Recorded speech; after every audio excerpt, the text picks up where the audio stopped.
Olá, boa tarde, comunidade 247. Hoje, agora, nesse momento, enquanto as pessoas estiverem assistindo, será sexta-feira, 18 de fevereiro, 16 horas. No entanto, este programa está sendo gravado na quinta-feira, 15 horas e 10 minutos. Qualquer coisa que tenha acontecido de hoje até amanhã, se cair uma bomba no mundo, não estará nesse programa, mas já fazemos o alerta. Excepcionalmente, hoje é um programa gravado. Boa tarde, Leonardo Estopa. Tudo bem com você, meu querido? Boa tarde, Léo. Tudo jóia, Léo? Como é que estão as coisas por aí? Na luta, uma correria danada, uma dor de cabeça atrás da outra, muita confusão, mas seguimos em frente.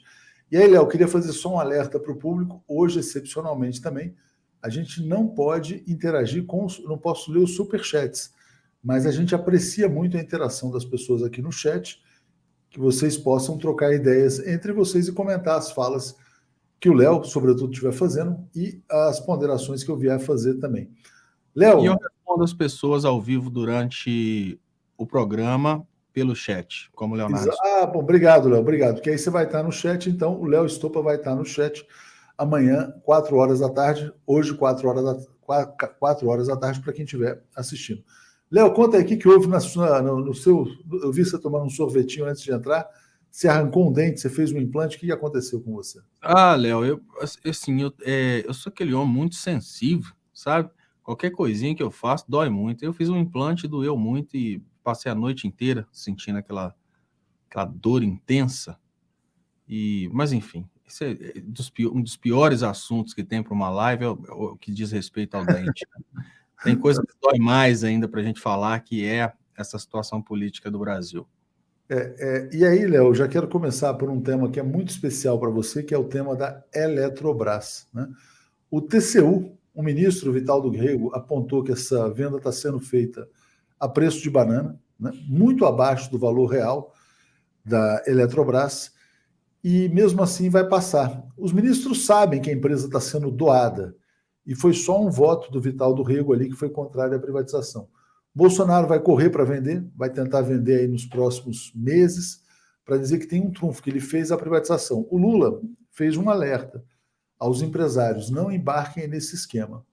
E o Roberto Requião, senador candidato ao governo do Paraná, disse que quem comprar vai estar recebendo mercadoria roubada. O que vai acontecer com a conta de luz dos brasileiros, Léo?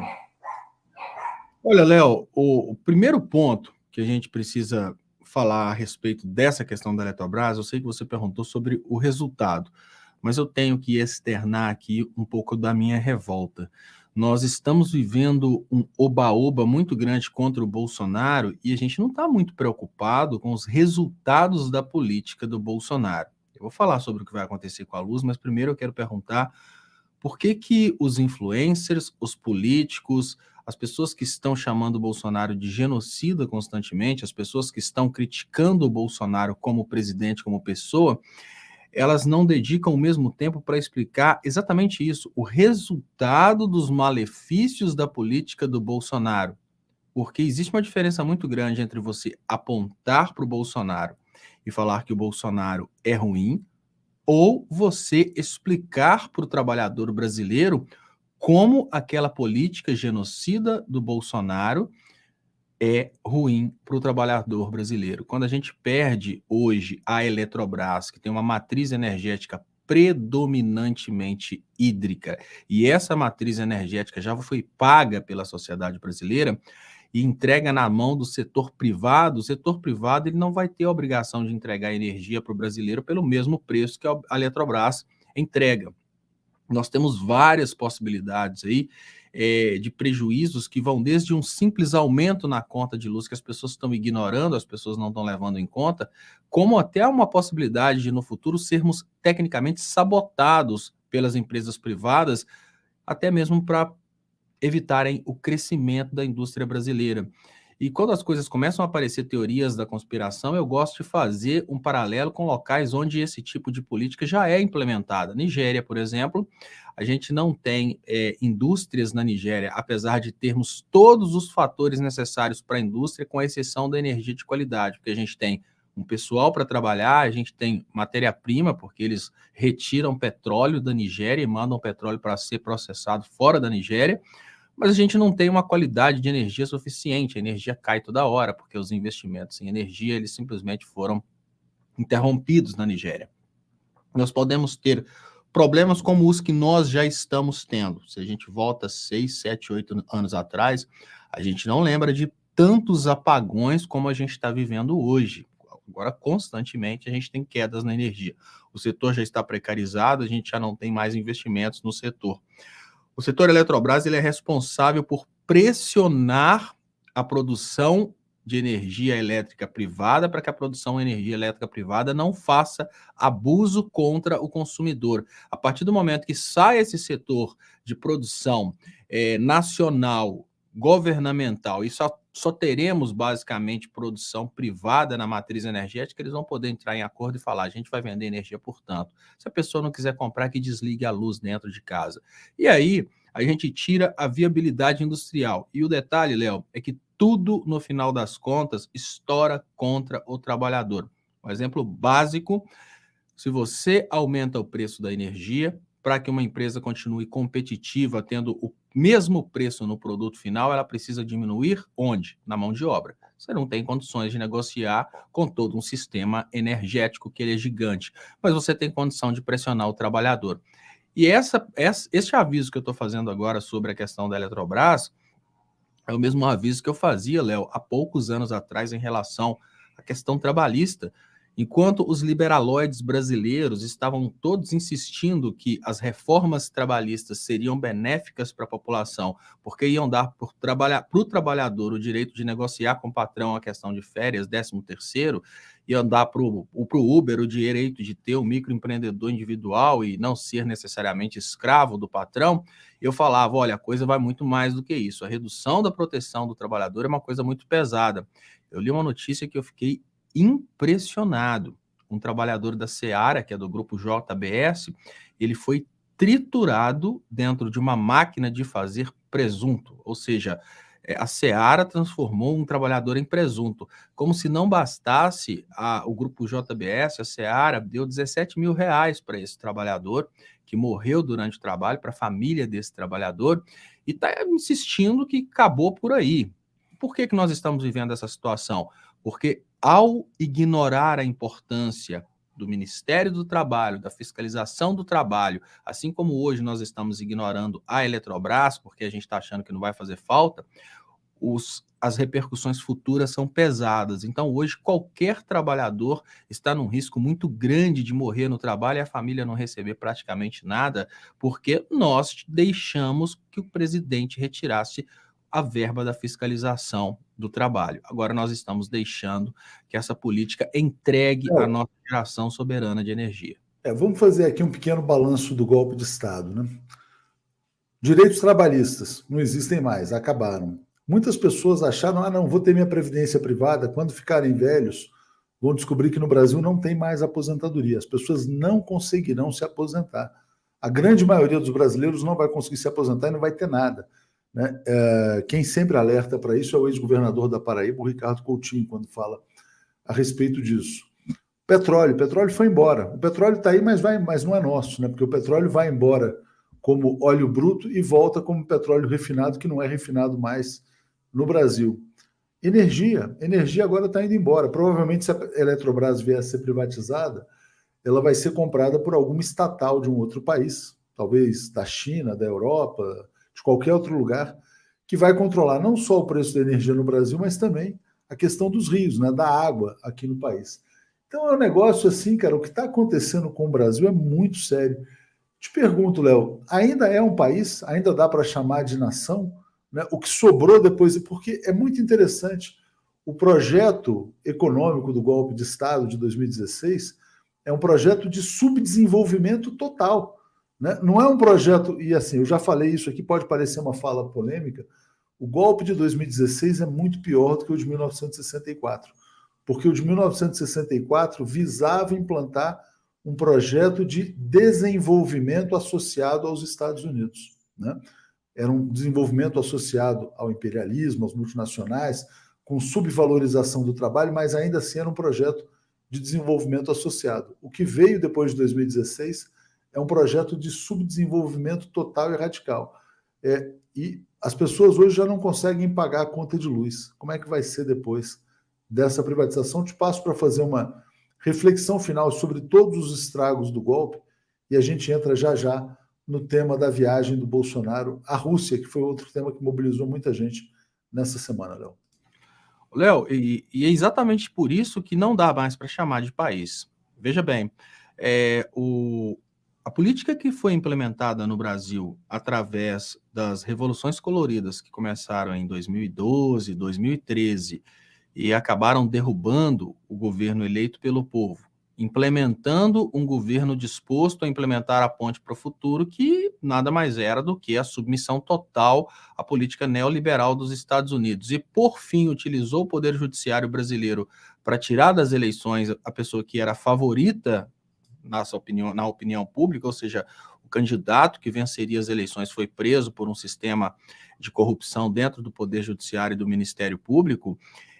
Isso que já foi um país um dia, agora envia o seu chefe de Estado para tentar fazer uma negociata em nome dos seus apoiadores em uma outra potência, porque ficou feio para a potência protagonista do golpe continuar dando apoio político para este então presidente da República do Brasil. Não dá para chamar de país um espaço de terra que é governado, não dá para chamar de país um espaço de terra que é governado em função dos interesses de outro país. Então, nós somos oficialmente uma colônia. Assim como não dá para chamar de nação uma porção de pessoas, não sei se a gente pode criar um coletivo porção de pessoas, mas a forma como estamos divididos é preciso falar dessa forma. Não é possível chamar de nação uma porção de pessoas que não se identifica mais como nação. Nós temos dentro do Brasil, graças às revoluções coloridas e depois graças ao bolsonarismo, graças aos think tanks como o MBL e demais think tanks que apareceram no Brasil para dividir a ideologia dos brasileiros, nós temos vários segmentos de pensamentos dentro de uma mesma porção de terra, e esses segmentos de pensamento são conflitantes e acabam configurando diferentes nações dentro de um mesmo Estado, que nem é mais soberano. Então, nós já não temos mais Estado, nós temos oficialmente um curador de um espaço de terra que procura em impérios a proteção para ele continuar como presidente da República, e nós temos um povo que não se identifica mais como nação, que procura dentro dele mesmo os seus vários fragmentos para atacar a outra parte dele próprio. Então, aqui dentro nós temos uma parte do povo procurando quem vai ser o elemento para atacar o Lula nas eleições de 2022. Da mesma forma, nós temos dentro da esquerda quem que é o elemento para ser atacado por memes nas redes sociais. O que a gente não consegue ver é uma coerência dentro do Brasil como Estado, buscando um desenvolvimento econômico para todos os brasileiros. Nós temos um presidente que vai buscar desenvolvimento econômico para empregar máquinas agrícolas, e nós temos, ao mesmo tempo, um povo que, no lugar de procurar coerência e desenvolvimento econômico, ele procura formas de fazer chacota com a outra parte do povo. Isso não é Estado, isso não é nação. A República Federativa do Brasil se tornou tão somente um nome bonito na Constituição de 1988, porque na prática, de fato, não existe mais. Léo, voltando para você então aqui, deixa eu só me botar na tela aqui. Aqui, voltei. Então é o seguinte, quer dizer, Estado dissolvido e o Brasil nessa situação caótica. Você mencionou um ponto muito importante na sua fala, que, vamos dizer assim, quer dizer, existe um meme para ser atacado pelas esquerdas enquanto todo esse desmonte vai sendo feito, que é o Jair Bolsonaro. Né? Bolsonaro foi para a Rússia, todo mundo brincando, olha, ele está lá entregando flores para o soldado comunista e assim por diante. Ele vai, na verdade, nos manipulando completamente. Eu queria te pedir para fazer uma análise dessa viagem sobre a Rússia, se foi um jogo de manipulação ou se foi um jogo, de fato, em que ele confrontou os Estados Unidos, que ele foi buscar novas formas de aliança. Na sua opinião, ou foi buscar maneiras de influenciar na eleição aqui no Brasil? O que Bolsonaro foi fazer em Moscou, Léo? Olha, eu queria pedir, antes de mais nada, aos canceladores que escutem o que eu tenho para falar sem aquela necessidade de brigar contra o que eu estou falando. Nós estamos no mesmo time, nós queremos o mesmo resultado. Então, por isso, eu preciso identificar onde podemos falhar. Bolsonaro fez uma das maiores manobras de todos os tempos. O Bolsonaro, ele estava prestes a perder os seus apoiadores, que poderiam migrar de uma hora para outra para o Sérgio Moro, porque eles estão com certo medo de perderem o mercado internacional. São apoiadores, produtores de soja, são ruralistas que começam a olhar para o Bolsonaro e começam a pensar, esse cara, apesar desse cara governar o Brasil para nós, ele governa de uma forma tão louca que nós podemos perder o mercado internacional, os consumidores internacionais. O Bolsonaro vai num país gigante do tamanho da Rússia e oferece para a Rússia nossos produtos agrícolas e oferece para a Rússia o Brasil como colônia da Rússia. Ele não foi para a Rússia oferecer para a Rússia uma parceria de igual para igual. Ele foi para a Rússia oferecer nossos produtos agrícolas. Existe problema em produzirmos agrícolas? Não. Existe problema em abrir mão da produção industrializada e focar apenas nos agrícolas, porque a Índia fez isso alguns anos atrás e matou sua população de fome enquanto era o maior produtor de alimento do mundo. Esse mesmo Bolsonaro que foi provar para os seus apoiadores que eles terão mercado, sim, fora do Brasil, se ele for reeleito presidente da República, e que seus apoiadores não precisam migrar para o Sérgio Moro, é o Bolsonaro que colocou os Estados Unidos agora numa sinuca. Bolsonaro virou para os Estados Unidos com essa viagem e falou da seguinte forma: vocês estão me pirraçando, né? Vocês me abandonaram, agora vocês querem o Sérgio Moro. Tá aí, fechei com a Rússia. E como é que fica? Fica que o Bolsonaro deu uma cartada fortíssima. Ele mostrou para os seus apoiadores que os Estados Unidos são dispensáveis, que existem outros consumidores para a soja brasileira, para os produtos ruralistas brasileiros.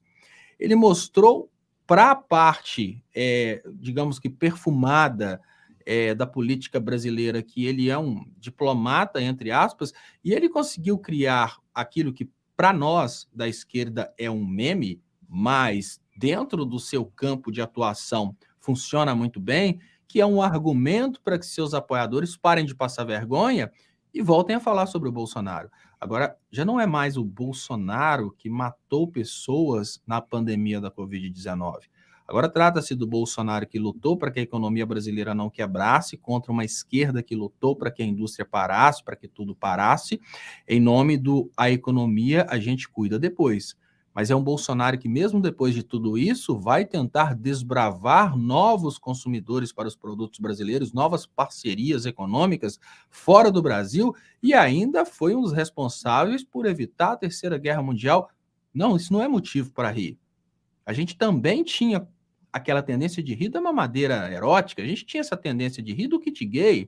Isso é uma coisa que para nós pode parecer uma grande piada, mas é uma coisa que precisa ser levada a sério.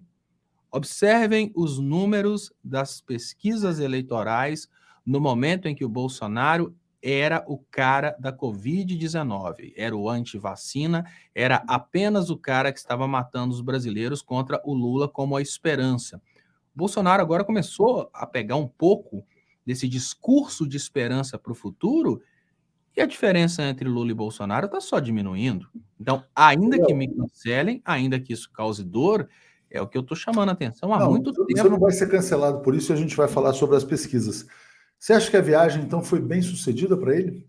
Ele aparece ali, quer dizer, como um, entre aspas, estadista, preocupado com o Brasil, etc. e tal. E além do que, manda um recado, então, para os. Quer dizer, passa a ideia de alguém que busca a soberania do país, embora a gente saiba que não é o perfil dele. Queria te pedir um balanço, porque também é outra coisa, não falou nenhuma grande bobagem. Passo para você comentar o balanço final dessa viagem. A viagem foi um sucesso total para o Bolsonaro. Para o brasileiro, a viagem foi a perpetuação de um fracasso, porque a viagem busca dar emprego a máquinas agrícolas. Agora, para o Bolsonaro, a viagem foi um sucesso absoluto. Foi uma oportunidade de produzir fake news, foi uma oportunidade de manter seus aliados ruralistas e foi uma oportunidade de mostrar para uma certa parcela dos seus apoiadores que eles não precisam mais ficar envergonhados dentro de casa, que eles já podem encher o peito novamente e voltarem a fazer campanha para o Bolsonaro. Ou seja, o Bolsonaro conseguiu já, a partir dessa viagem, vencer o seu maior obstáculo deste momento, que seria a terceira via. O Bolsonaro, depois dessa viagem, ele praticamente acabou com a campanha do Sérgio Moro. E agora o Bolsonaro mostrou que ele tem condição de ser Bolsonaro e ainda tem condição de interpretar o Sérgio Moro, que era o medo da elite brasileira, né? Como que seria para a elite brasileira ter um cara tão doidão, ter um cara tão desagradável, um cara que briga com todo mundo? Não, gente. Se o Moro soube fazer de conta que é uma pessoa legal, eu também consigo. E nessa viagem ele provou isso. Ele resgatou apoiadores que estavam envergonhados e agora a gente já começa a ter uma forte movimentação de apoiadores do Bolsonaro novamente nas redes sociais. Léo, você mencionou o aspecto das fake news. Você acha que elas funcionam, mesmo sendo fake news tão absurdas como essa de que Jesus mandou Bolsonaro à Rússia para acabar com a guerra na Ucrânia, Putin agradece a Bolsonaro pelo fim da guerra? São coisas muito idiotas, mas você acha que cola? Léo, o grande motivo desse tipo de fake news colar é que existem pessoas que estão dispostas a apoiar o Bolsonaro por motivos secundários, ou simplesmente porque é divertido apoiar o Bolsonaro, como é divertido apoiar um time contra o outro, não interessa o mérito do outro time. Olha, vamos fazer uma comparação e eu quero que vocês reflitam na cidade de vocês com os times de vocês.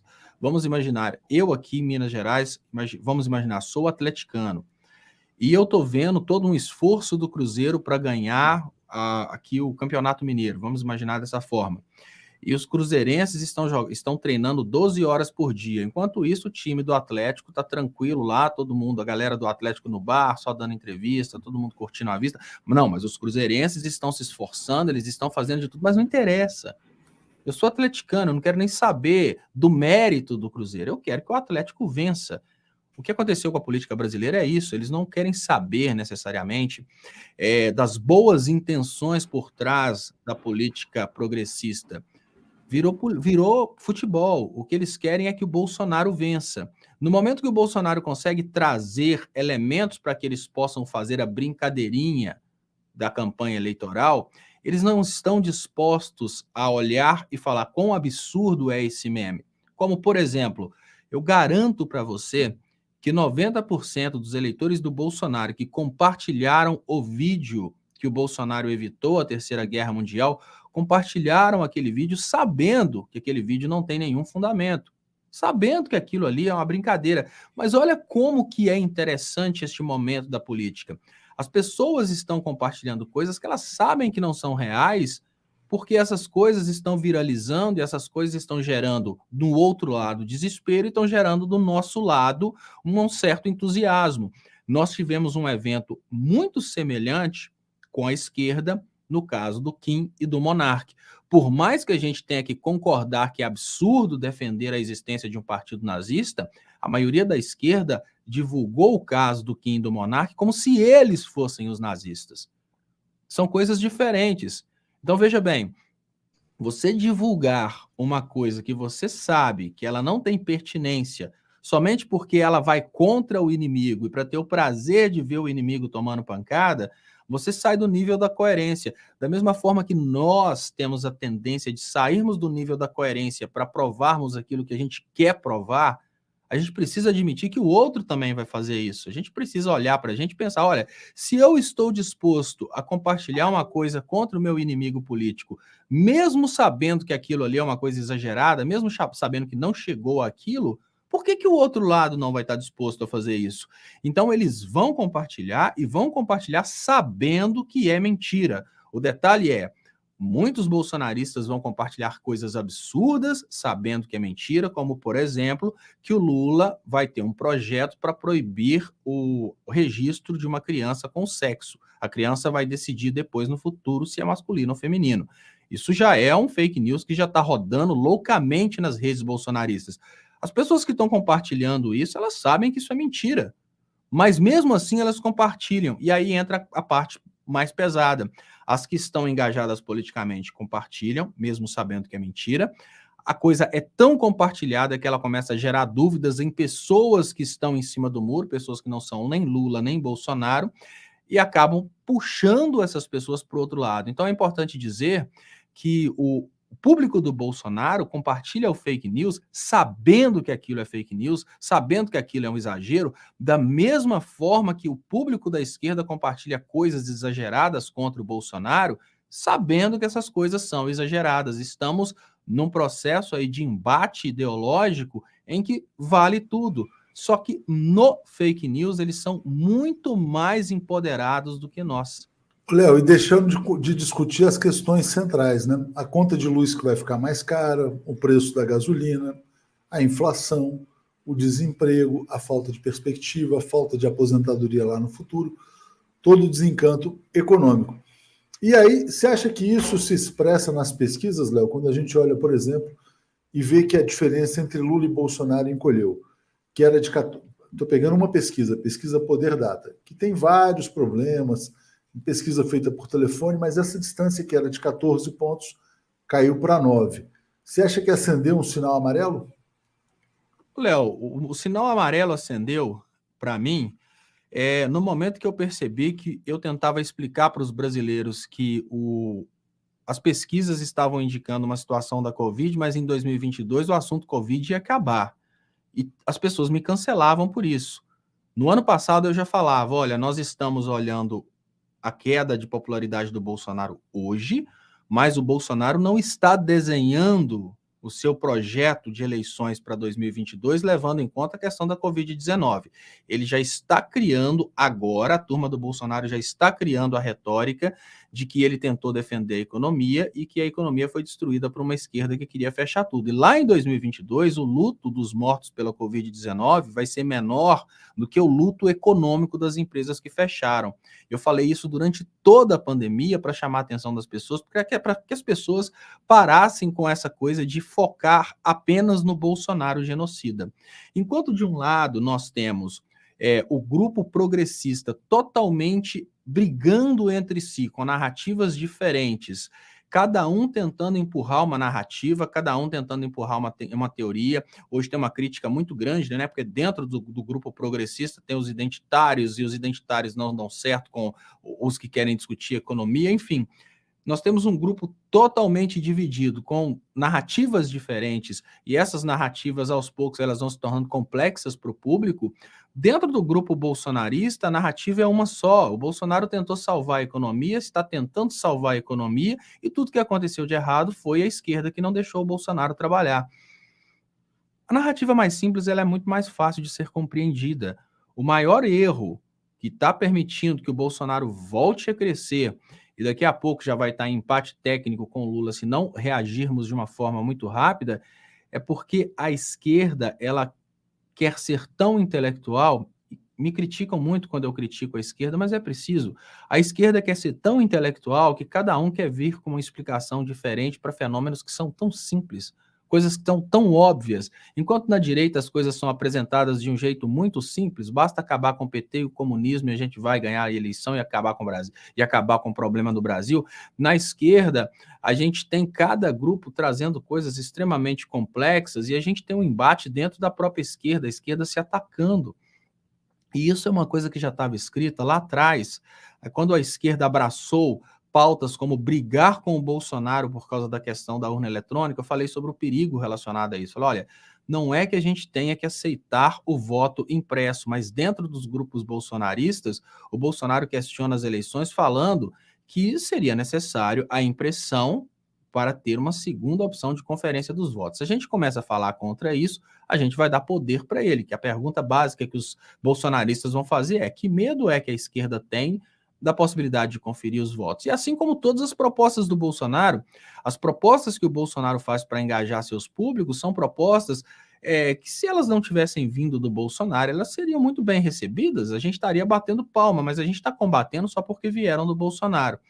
Nesse embate contra o Bolsonaro, uma coisa está caindo: o luto das pessoas que morreram por Covid-19. Então, os eleitores do Bolsonaro, que estavam envergonhados pela questão da Covid, agora eles voltam para a cena política e eles voltam empoderados. O fracasso da campanha do Sérgio Moro já começa a mostrar para o sistema, e principalmente para os ruralistas, principalmente para quem põe dinheiro, que a forma de tirar o PT do poder é apoiar o Bolsonaro. Então, a gente já começa a viver uma situação que a esquerda tentou negar durante o meio da pandemia, e eu acho que agora tomara que ela comece a perceber. sim, o Bolsonaro tem chances de ser eleito presidente da República. E mais, na tendência de crescimento que ele está, o sonho nosso de ter Lula eleito no primeiro turno pode ser substituído pelo Bolsonaro eleito em primeiro turno, porque o crescimento do Bolsonaro, tanto em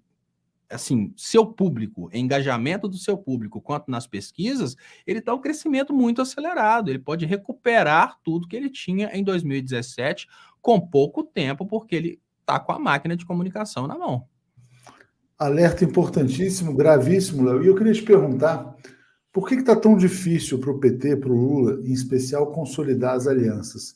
Por que os partidos, que em tese querem derrotar o Bolsonaro, ou dizem que querem derrotar o Bolsonaro, relutam tanto em fechar a federação, consolidar alianças? Porque se o Lula é a grande esperança de derrotar o fascismo, em tese, todos deveriam se aglutinar em torno dele. O que está pegando, na sua opinião, Léo? Bom, cancelamentos à parte, eu não estou vendo muita luta contra derrotar o fascismo, não. O que eu estou observando desde o momento em que essa palhaçada começou até hoje é uma luta pelo poder. E é preciso a gente ter o pé no chão em relação a isso, porque senão a gente fica na base da pirâmide, nós como agitadores ou como manifestantes ou como militantes, a gente fica na base da pirâmide olhando para cima e pensando, olha, existe uma quantidade muito grande ali de líderes políticos que são nossos ídolos, vamos lutar por eles, enquanto eles, na verdade, estão lutando para manter o poder deles, para manter a condição deles de líderes políticos. Eu não estou vendo muito uma luta contra o fascismo, não. O que eu estou vendo é uma luta por poder, uma disputa por poder. Quem vai ser o próximo presidente? Quantos cargos esse partido teria? Né? Peraí, olha, vamos sabotar o Lula e vamos tentar emplacar um novo anti-Bolsonaro que não seja o Lula. É muita gente achando que pode ser Lula. O que eu estou percebendo nesse momento é que tem ego demais dentro dessa esquerda. E olha, os únicos momentos em que o bolsonarismo ele tremeu foram os momentos em que na direita nós tivemos altas expressões de ego. Se a gente não tivesse tido esses conflitos de ego na direita, eles estariam tão fortes como antes. Mas nós tivemos o conflito de ego da Joyce Hasselmann, que saiu e foi aniquilada depois que ela saiu daquele grupinho. Nós tivemos conflito de ego do Sérgio Moro, que saiu do governo Bolsonaro. Hoje, talvez, poderia ser ministro do STF, ou até vice do Bolsonaro, como aquele vídeo em que um rapaz fala a respeito disso, e é verdade. Ou seja, a direita só perdeu no momento em que eles entraram em conflito de ego. Mas a esquerda insiste em entrar em conflito de ego constantemente. A direita só tem vencido, o liberalismo só tem vencido, porque lá o ego é menos predominante nas decisões. O ego pode existir o tempo todo, mas poucas decisões são tomadas por causa do ego. Na esquerda, essa questão do ego governar as decisões tem conduzido a esquerda para constantes derrotas. Mas o detalhe é que nós aqui de baixo, temos a tendência de olhar e pensarmos que não, eles jamais fariam isso, porque eles querem necessariamente vencer, então eles não fariam uma coisa para não vencerem. Sim, eles estão dispostos, inclusive, a serem derrotados se não forem os protagonistas. E eu estou aqui parafraseando o Ciro Gomes. Ele foi muito claro quando o Brasil 247 perguntou para ele o que ele faria no segundo turno. Ele foi muito claro, ele vai para Paris de novo, porque não interessa para ele se o Bolsonaro seria o próximo presidente por mais 4 anos. O que interessa é que ele não estaria disposto a embarcar naquilo que ele chamou de uma aventura de poder do Lula, e esse tipo de personalidade, de uma disputa constante por ego. E todos que estão aqui sabem que eu tenho minha opinião a respeito do projeto político do Ciro Gomes. Eu não estou falando mal do projeto político dele, mas quando diz respeito à união, nós precisamos admitir que na esquerda nós não temos o nível de união que nós temos na direita, e isso bem sintetizado nas palavras do Ciro Gomes, que deixou claro que estaria disposto a abandonar a esquerda novamente para não trabalhar do lado do ex-presidente Lula. Isso mostra para a gente que a gente está ainda vivendo uma situação bem complexa, e essa situação ela tende a retirar apoiadores, porque as pessoas começam a frustrar. Ontem, eu vi o Tico Santa Cruz fazendo o seguinte tweet: eu não aguento mais, eu vou sair dessa plataforma. O Tico Santa Cruz, apesar de ser cirista, ele tem trabalhado como um pacificador, tentando diminuir o conflito entre ciristas e petistas. O maior trabalho dele é nesse sentido: gente, vamos tentar acabar com o conflito entre ciristas e petistas. Se todos os pacificadores da esquerda vão desistindo por causa da dessa extrema briga que existe entre os eixos de esquerda, o que vão sobrar para nós na comunicação? Vão sobrar os agitadores, que são as pessoas da esquerda que falam mais mal do Ciro do que do Bolsonaro, que são pessoas da esquerda que são apoiadores do Ciro, que falam mais mal do Lula do que do Bolsonaro. E o Bolsonaro vai lanchando aí, né? Vai só crescendo nessa brincadeira. Ô, Léo, você falou a questão do ego, né? De fato, a gente viu o seguinte, quer dizer, todo mundo quer, em tese, superar o Bolsonaro, mas ninguém se une em torno do candidato mais viável para derrotá-lo. Eu queria trazer aqui uma outra notícia dessa semana que envolve a Marina Silva. A Marina Silva vai formar ela, enfim, tem o seu partido, que é a Rede, vai formar uma federação com o PSOL, provavelmente, mas ela quer uma cláusula de consciência que a libere de apoiar o Lula. Então ela quer entrar na federação que apoia o Lula, mas ela não apoia o Lula. É uma espécie de gambiarra. Aqui, na sua opinião, por que a Marina tem todo esse ressentimento em relação ao Lula, Léo? Léo, eu acho que o que acontece com essas pessoas que estiveram do lado do Lula e hoje possuem essa revolta com o Lula é que o Lula foi muito petista e pouco lulista durante o tempo que ele esteve à frente da presidência da República.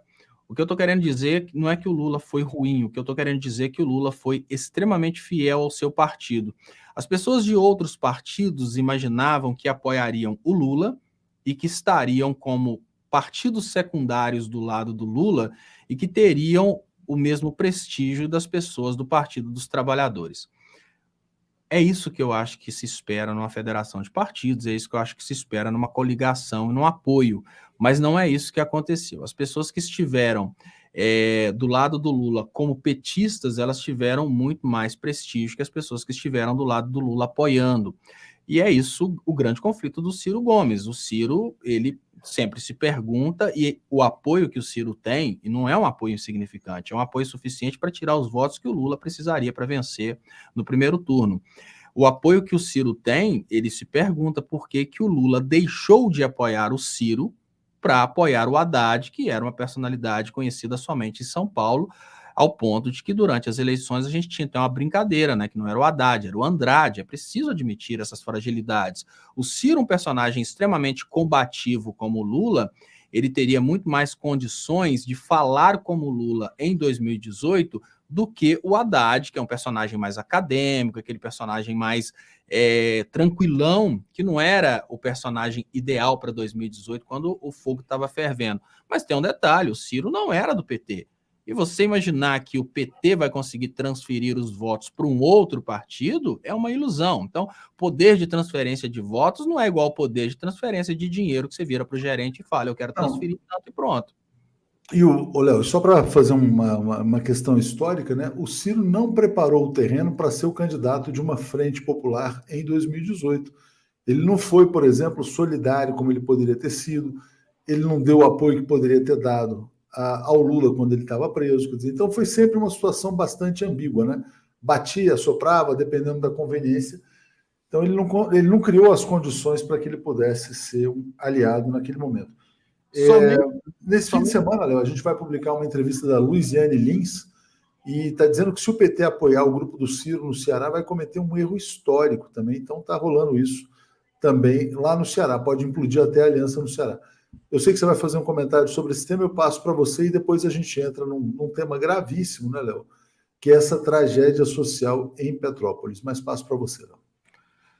Léo, olha, uma coisa que a democracia brasileira talvez conseguiria superar com essa federação de partidos, mas ela não vai superar com a federação de partidos. A gente só conseguiria superar se a gente fosse em direção aos países entre aspas, mais desenvolvidos, que seria a diminuição do número de partidos, resolveria esse problema. Porque, veja bem, se a gente tivesse no Brasil, claro, a quantidade de partidos é uma ideia de uma quantidade maior de liberdade de pensamento, liberdade de expressão, mas a quantidade de partidos, ela tira muito a segurança das pessoas em relação à uniformidade de ideias. Qual que é o grande problema em 2018? Né? Como você disse, olha, o Ciro ele tinha posicionamentos conflitantes, então o Ciro ele cobra do PT ter apoiado a candidatura dele como presidente, mas eu falo que seria inútil, porque a gente não conseguiria jamais transferir os votos do PT para o PDT. A gente está falando de dois partidos diferentes.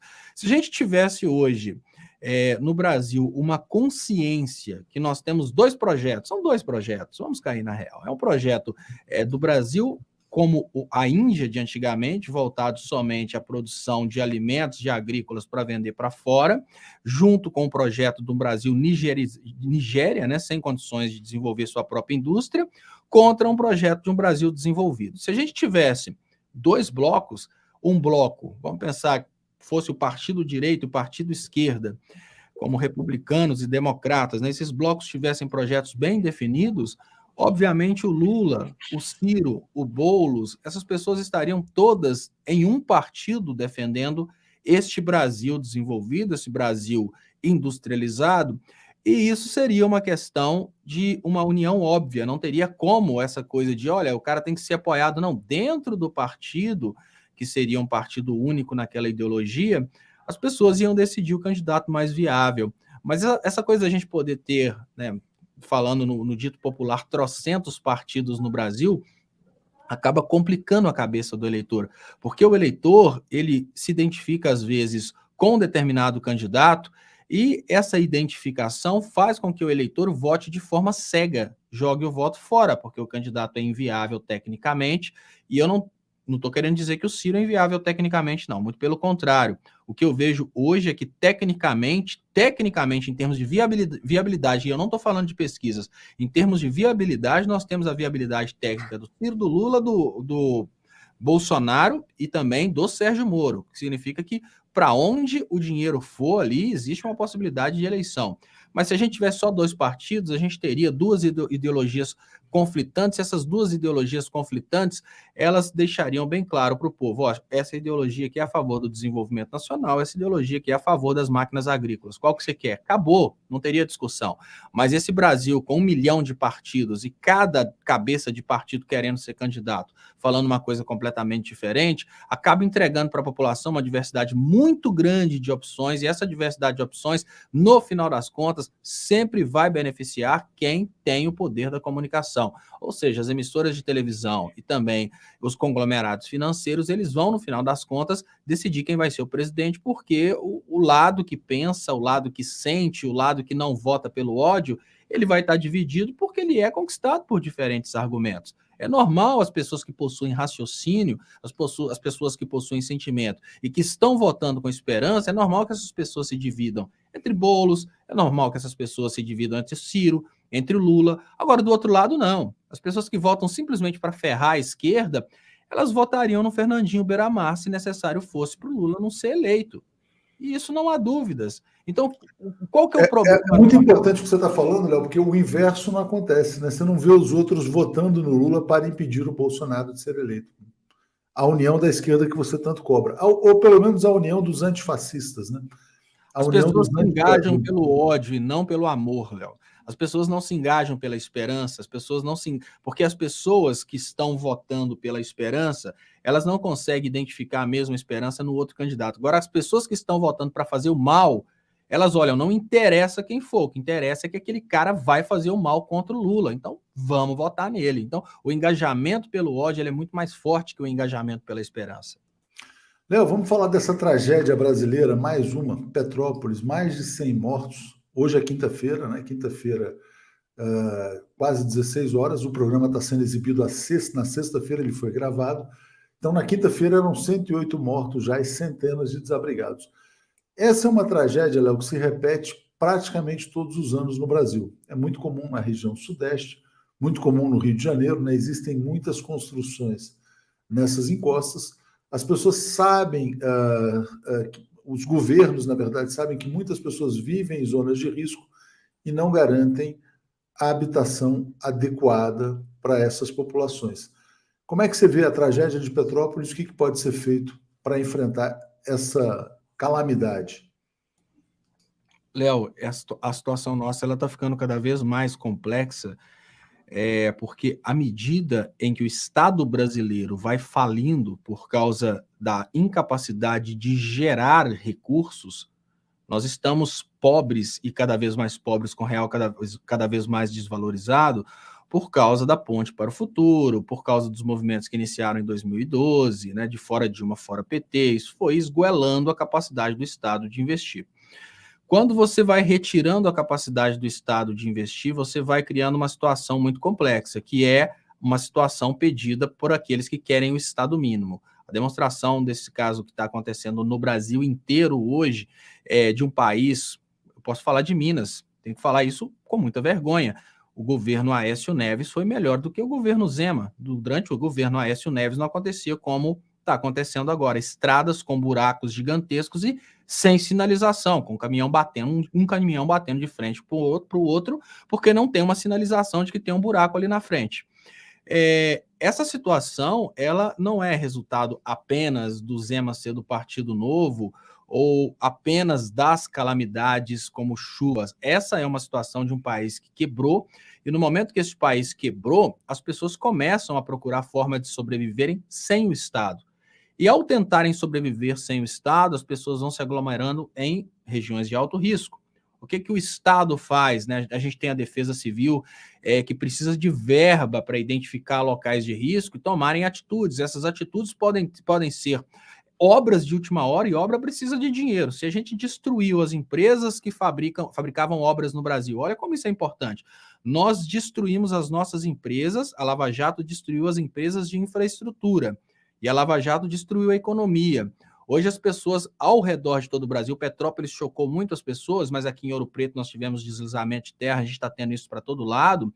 Hoje as pessoas estão se aglomerando nas áreas onde eles conseguem viver, porque as pessoas estão tendo que deixar as próprias casas que eram alugadas e saírem porque perderam os empregos. Essas pessoas estão aglomerando em locais próximos das cidades para tentarem arrumar emprego, e esses locais não têm a condição de abrigarem essas pessoas. Quando a gente tinha um Brasil que eles falavam que era um Brasil que vivia na corrupção e que roubava dinheiro da Petrobras, a gente tinha uma quantidade de dinheiro suficiente para identificar locais de riscos e tomar medidas necessárias, como, por exemplo, uma drenagem de última hora, né, uma obra ali para poder escoar aquela água, que o grande problema dos desabamentos de encostas, né, desses taludes que se rompem, é que a terra ela só é coesa, ela só está firme até o momento em que ela tem um certo percentual de água. A partir do momento que ela tem um percentual muito grande de água, ela vira barro e aí ela cai.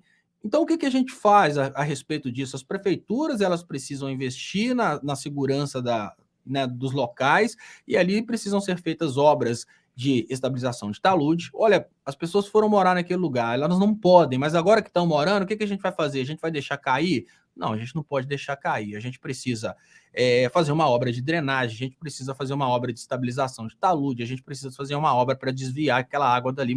Mas fazer como? O Brasil está fechado com o Bolsonaro, não tem dinheiro para a Defesa Civil. As empresas de engenharia quebraram. Então, o Brasil começa a ruir.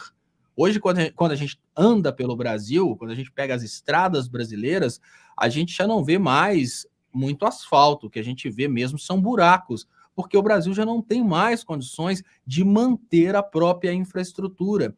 Então, a gente já começa a ter uma dose daquilo que os MBLs, revoltados online, pediam lá no início das Revoluções Coloridas, 2012, 2013, 2014, que é o Estado mínimo. O Estado mínimo é isso. As pessoas se mudam para uma região completamente inóspita, completamente sem condições de receber habitações, e no momento em que a situação de chuva começa a agravar e que o Estado teria a obrigação de agir para transformar aquela região de alto risco em uma região habitável, em uma região capaz de drenar aquela água diretamente para as redes pluviais, ou então retirar a força daquelas pessoas de lá para que elas não sejam soterradas, A Defesa Civil não tem esse direito, porque a gente está vivendo estado mínimo, com produção mínima, com arrecadação mínima, e a nossa inteligência de engenharia, que antes estava bem concentrada nas grandes empresas que foram destruídas pela Lava Jato, está tentando de todas as formas sobreviver dirigindo Uber. Então, o que a gente está vivendo hoje é uma demonstração clara do estado mínimo. E não adianta culpar tempestades e catástrofes climáticas, porque o ser humano tem a inteligência de lutar contra tempestades e catástrofes climáticas. É muito difícil lutar contra terremoto. Agora, contra chuvas constantes, a gente tem formas de estabilização, mas a gente não tem dinheiro mais para estabilizar, e as empresas que faziam isso foram fechadas durante a Operação Lava Jato. Contra pessoas morrendo em áreas de risco, a gente teria uma defesa civil para identificar, diagnosticar os problemas e tirar essas pessoas dessa região, mas essa defesa civil, ela não funciona mais. E eu volto a dizer, nós estamos vivendo aquilo que eu chamei a atenção um tempo atrás. O trabalhador da Seara, do grupo JBS, foi moído dentro de uma máquina de fazer presunto. Essa empresa, a Seara, entregou R$17 mil para a família e pronto. Isso é uma situação que saiu numa notícia. Mas quantas pessoas estão morrendo no trabalho e as empresas não estão nem aí, porque nós estamos vivendo um momento em que não só a Defesa Civil não tem verba, mas a primeira medida do governo Bolsonaro foi acabar com o Ministério do Trabalho. Nós não temos fiscalização de quem trabalha, proteção de quem trabalha. Se nós não estamos protegendo quem produz, como que nós podemos sonhar com a proteção das pessoas que estão fugindo para áreas de risco porque estão desempregadas? Acabou o Brasil. Léo, acabou, e a gente está vivendo essa esperança, né, de um processo eleitoral daqui a alguns meses. Você falou, olha, Bolsonaro está crescendo, lucra com a viagem à Rússia, acendeu um sinal amarelo na campanha do Lula, mas tem uma outra questão muito grave, que são as ameaças sobre o processo eleitoral. O Edson Fachin disse que as eleições podem ter ataques cibernéticos. O Barroso falou, olha, não, os militares não vão se envolver em política. E o Bolsonaro disse que os militares darão o próximo passo.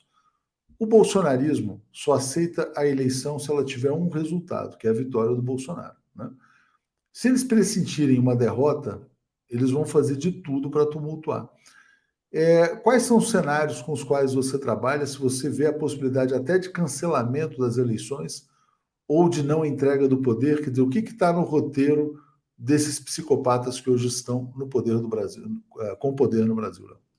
Olha, Léo, hoje eu tenho uma opinião muito triste, que é a opinião de que nós estamos trabalhando de uma forma errada, e eu peço desculpa às pessoas que não gostam que eu faça críticas à forma como o campo progressista está trabalhando. Eu acho que está tão simples para eles vencerem que eles não vão precisar de dar esse golpe.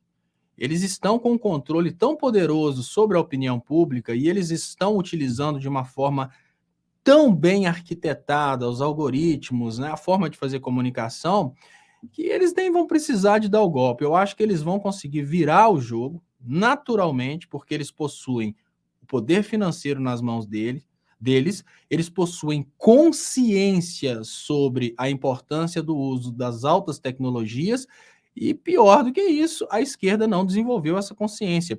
Lá atrás, em 2016, eu falava sobre a importância da esquerda se unir e montar um núcleo de inteligência no que diz respeito à área de informática, que seria como se fosse, né, se a gente fosse comparar com países, seria montar um setor de inteligência de guerra.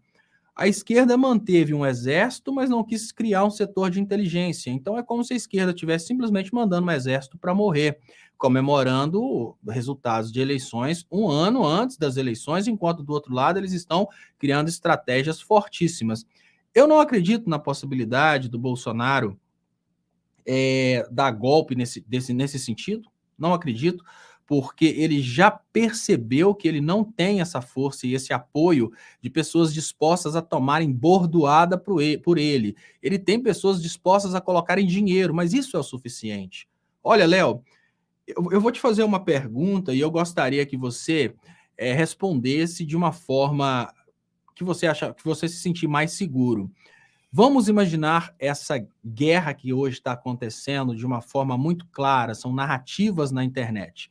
e vamos comparar as realidades. Eu vou te dar um exemplo de um dos melhores, se você conhece, eu vou te dar um exemplo de um dos melhores canais que a gente tem na internet, Portal Fio do Tempo. Se as pessoas quiserem conhecer como funcionam as guerras híbridas, se as pessoas quiserem conhecer como funciona essa manipulação de mentes, Portal Fio do Tempo é um dos melhores canais, talvez, do Brasil. Ele Lúcio é Massaferri Salles, o responsável. totalmente sabotado pelo sistema. Ele vai chegar a 1.000 inscritos. Como assim? Sim, ele vai chegar a 1.000 inscritos. E aí eu vou dar um exemplo de um canal que é só entretenimento político, que é o canal da Bárbara. Eu acho que chama Te Atualizei. O Bolsonaro estalou os dedos e levou o canal da menina a 1 milhão de inscritos em meses. Acho que não foram 2 meses para ela chegar a 1 milhão de inscritos. Você acha, Léo, que essa esquerda, né, que esse campo progressista, e eu vou dar exemplos aqui, eu nunca vi o Leonardo Stoppa compartilhado em muitos canais progressistas grandes. Muitos políticos que são nossos ídolos. Um exemplo básico: a Dilma não me segue no Twitter. O meu primeiro trabalho começou por causa da defesa da Dilma. E desde o meu primeiro trabalho eu defendo a Dilma de forma ferrenha. A Dilma não me segue no Twitter. É porque a Dilma não quis clicar, seguir o Leonardo Stoppa? Não. É porque existe uma certa vaidade por parte da pessoa que está por trás do controle do Twitter dela, que deve ser um assessor, que fala: por algum motivo eu não gosto desse cara. Lá do outro lado é o contrário. Eles olham, olha, essa Bárbara tem potencial, vamos julgar essa menina lá em cima que ela fala mal do Alexandre de Moraes e bem do Bolsonaro. Pá, 1 milhão de pessoas seguindo a Bárbara. Qual o incentivo que os nossos novos comunicadores vão ter para entrar num time que se autodestrói, que não se valoriza? Então nós teremos uma tendência natural de pessoas entrando na síndrome de burnout, que é o que está acontecendo com uma das pessoas que eu mais admiro nessa luta contra a briga dentro da esquerda, que é o Tico Santa Cruz.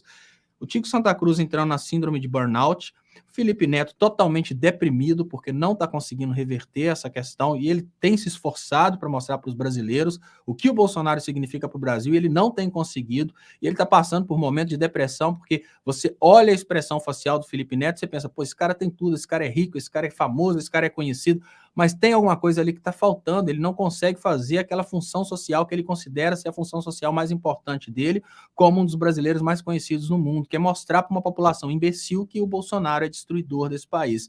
As pessoas estão entrando simplesmente num processo de depressão e de impotência, e elas estão abandonando o barco por falta de forças para continuarem lutando. Em contrapartida, os novos que estão chegando e estão apontando apoio ao Bolsonaro, eles estão se tornando celebridades em meses. Qual que é o incentivo? E eu pergunto para você nesse momento: tem uma pessoa ali que tá nem aí para política, é um artista que vai ou chamar Bolsonaro de genocida ou vai chamar o Lula de ladrão. Não vai nem tocar no assunto, por exemplo, da importância da Eletrobras para nós. Basta chamar Bolsonaro de genocida ou Lula de ladrão para escolher um lado. Qual que é o incentivo que a gente tem para um artista, um formador de opinião, entrar nessa luta do lado do Lula, quando ele olha para pessoas que estão lutando do lado do Lula há muitos anos e lutando do lado da verdade há muitos anos e não são reconhecidas nem pelos anfitriões dos partidos? Eu volto a dizer, eu não culpo a Dilma por isso, que a Dilma teve um carinho muito grande por mim, mas eu não sou seguido no Twitter pela Dilma. O que isso significa? Isso significa que existe um conflito muito grande dentro da comunicação do campo progressista. Agora, do outro lado, é o contrário. Uma pessoa está 1 mês fazendo um trabalho, ela já é abraçada por todo o conjunto e ela cresce. Não há incentivo para o crescimento do exército de comunicação digital da esquerda. Esse crescimento do exército de comunicação digital da direita, ele é incentivado de uma forma muito inteligente. A recompensa é imediata. Na esquerda, as pessoas estão simplesmente desistindo porque elas estão chegando à conclusão que elas jamais serão reconhecidas. E eu volto a chamar a atenção e peço às pessoas que conheçam o trabalho do Portal Fio do Tempo e vejam como é irresponsável uma esquerda que não dá 1 milhão de inscritos para um trabalho daquele, que é um trabalho importantíssimo para nós. Léo, o nosso tempo está estourando, não é que eu queira fugir da resposta, não, pelo contrário, eu acho que o incentivo, nesse caso, é simplesmente a consciência, né? A consciência de cada um de estar fazendo o trabalho correto, independente de recompensas, né? Óbvio que todo mundo gosta de reconhecimento. Reconhecimento é um dos capitais sociais mais importantes que existem. Às vezes é mais importante do que o próprio capital financeiro. Mas eu acho que nesse caso o incentivo tem que ser a própria consciência individual. Acho também, Léo, só para fechar, que existe uma lógica muito inteligente por trás do sistema bolsonarista de comunicação. Quando ele levanta uma menina como essa que você falou, a Bárbara, que fica lá bombando, o que acontece? Na hora em que aparecem as fake news de que ele evitou a guerra, ele tem um canal poderosíssimo para propagar suas fake news. E a gente fica aqui dizendo, não, ninguém leva a sério, todo mundo ignora. Mentira, vai ter gente que vai acreditar. Alguns vão votar porque acharam engraçado. Né? Tá vendo? E o cara tá tirando sarro dessa situação. Outros vão votar porque deu sorte. E outros vão até acreditar, porque evidentemente existe um sistema de manipulação muito complexo. Concordo com você, eu acho que é um erro não estimular o crescimento de muitos canais, mas eu, pelo menos aqui do nosso lado, não posso reclamar do nosso crescimento, quer dizer, a gente está avançando e tal, no nosso caso, mas acho que tem muita gente boa que não tem o holofote devido, e você mencionou um canal muito importante. Aliás, eu vou parar essa transmissão aqui para assistir um vídeo do Fio do Tempo que o Lúcio me mandou, tem uma hora preço por ele também. Léo, eu queria te agradecer muito por ter feito essa gravação um dia antes, na quinta-feira. Agradeço a todo mundo que assistiu. Excepcionalmente hoje, então, o Léo ao Quadrado foi gravado. Semana que vem voltamos ao vivo. Valeu, Estopa. Obrigado.